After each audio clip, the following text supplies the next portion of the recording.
Hey, welcome. I'm so excited that you girls are joining us for IGE Day today and want to just learn a little bit more about engineering and what a career could look like in that. Just to start off, let me introduce myself. My name is Tiana Pershing, and as a recent graduate from SIUE, I've been invited to be the professional speaker for industrial engineering today. I am currently working for Caterpillar near Peoria, Illinois as a supply chain engineer. So all types of engineers are really people who have just developed skills to be problem solvers in the world. So a good question to ask to really understand what is industrial engineering is what types of problems would an industrial engineer solve? Industrial engineering in general is more concerned with the optimization of any process or system. So wanting to focus on what is the most efficient solution by considering the resources available and the workers that are involved. A good example, I think, is if you consider an assembly line operation where maybe a product such as an automobile is assembled with all the individual parts getting put together for the final product.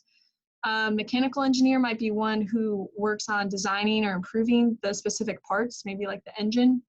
And an electrical engineer would be responsible for the electrical components, test engineers to ensure that the vehicle is safe, and so many other engineers that would come involved in this. In a scenario such as this, some problems an industrial engineer would specifically work on would be determining how do I need to lay out the facility and assembly line so that all these parts can come into a car? How many workers or machines do I need at each station? How do I get the product from point A to point B? So what are the logistics of getting this product out to my end customers? Or controlling the quality of the product too. Those are just a few examples of what how an industrial engineer might help assemble a car like that. Another really interesting aspect of industrial engineering that I really appreciate is how applicable it is to essentially every industry. Every company and industry is based on or uses some sort of system that can benefit from optimization and elimination of waste. Consider in hospital even. Someone needs to determine how large of a parking lot do I need and how many beds would I need to suit this area. You don't want it to be too big because that would just be a waste of space and resources, but you also want enough beds to serve all your patients when they come in. So how do we determine that sweet spot? An industrial engineer would be a great person with the skills to help solve those kind of problems. Just to name off a few areas that IEs typically go into would be manufacturing, supply chain, which is what I'm in currently, logistics, quality control, facility design, continuous improvement projects, etc. There's a lot more too that industrial engineers go into.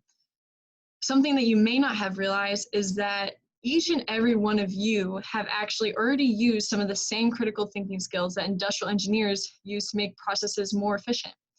If you've ever changed the order of how you get ready for school in the morning because it's faster, maybe reorganize your closet to save time being able to find what clothes you want when you want them, or figure out a faster route to get to the store if you have practice after school. All these are just small examples of ways that you've improved some of your daily routines and already learning how to think like an industrial engineer. Finally, I want to share really quick what I do for my job as an industrial engineer. As I've already mentioned, I worked at Caterpillar as a supply chain engineer. Caterpillar is a company that designs and makes farming and construction equipment, big yellow machinery with the word cat on the side.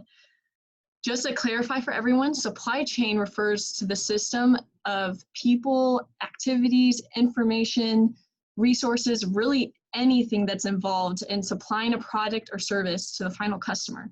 So all those steps of how do I go from nothing raw material to a final product for the customer. The team I'm on owns all the systems that drives our inventory management decisions. This is really important because we have over 700,000 unique parts that need to be available for customers with our machines all over the world, which is a hefty task, as you can imagine. And it takes time to build a part and ship it. So we have to be able to make those decisions ahead of time of how many parts are needed where for our customers so that their machines won't be down for as long and we can provide them with good service and they'll want to continue using our machines. Well, I hope that helped you guys have a little bit better understanding of what industrial engineering is and what kind of problems that they might work on, and just share a little bit about what my experience has been in the career of industrial engineering. Well, best of luck and thanks for coming today.